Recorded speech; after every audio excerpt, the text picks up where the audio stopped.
নমস্কার সবাইকে। আজ শুক্রবার, সোমাস লাইফস্টাইলে এটা আমার প্রথম ব্লগ শুরু করছি। আপনারা সবাই দেখতে থাকুন আমি সারাদিন কি করি। এখন বাজে সকাল 10:30। সকালের খাবার শেষ করে বাড়িতে আমার দিদি জামাইবাবু আসবে, তাই কি রান্না করি আর কি কাজ করি সেটা আপনারা দেখুন। বাজারে গিয়েছিলাম, বাজার থেকে কিছুটা চিকেন কিনে নিয়ে আসলাম। এখন ভাবছি তার সাথে কি করা যায়, তাই চিকেন তো রান্না করবই, এর সাথে একটু শাক করব, ডাল করব, কিছু একটা ভাজা করব। যাই হোক, সে কি রান্না করি না করি সব কিছুই আপনারা দেখবেন। এই যে এখন শাকটা রান্না করছি।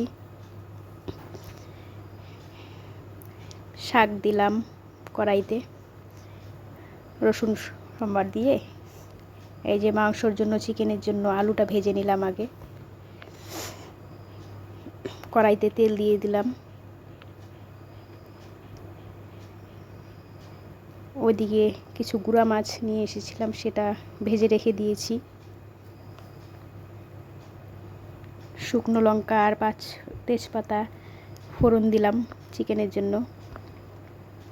একটু শুকনো লঙ্কাগুলো ভেজে নিচ্ছি। সকালবেলা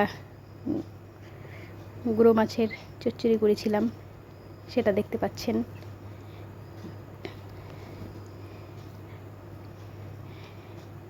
শুকনো লঙ্কাগুলো ভাজা হয়ে গেছে। 5 ফোড়ন দিয়ে ডালটা এখন ঢেলে দিব।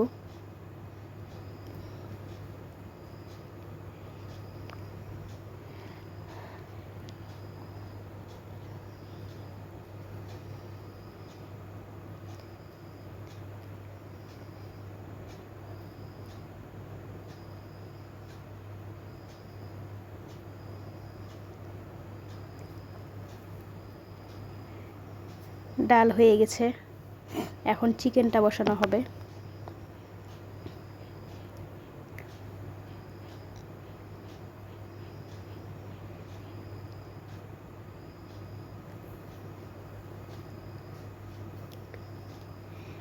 চিকেনের জন্য পেঁয়াজটা ভাজা হচ্ছে। পেঁয়াজ আর তেজপাতা তেলের মধ্যে দিয়ে রসুন। আমার মেয়ে আবার চিকেনে রসুন পছন্দ করে, তাই গোটা রসুন দিয়েছি।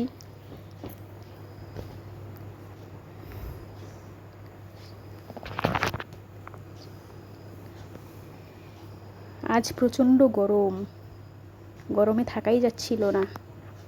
রান্না করতে করতে ঘেমে যাচ্ছিলাম। এই যে এখন কড়াইয়ে চিকেনটা দিয়ে দিলাম। চিকেনটা একটু নাড়াচাড়া করে প্রথমে ভেজে নিয়ে তারপর মশলাটা দেব। চিকেনটা একটু কষিয়ে নিচ্ছি, তারপর মশলাটা দিয়ে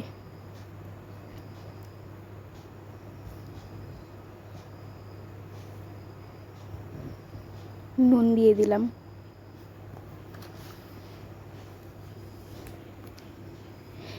মশলাটা ঢেলে দিলাম।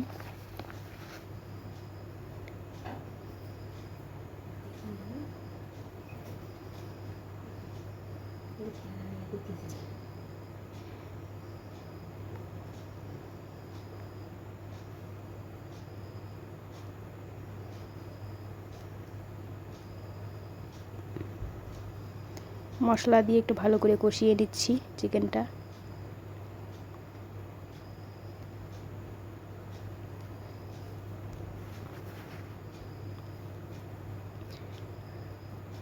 ভাজা আলুগুলো দিয়ে দিলাম।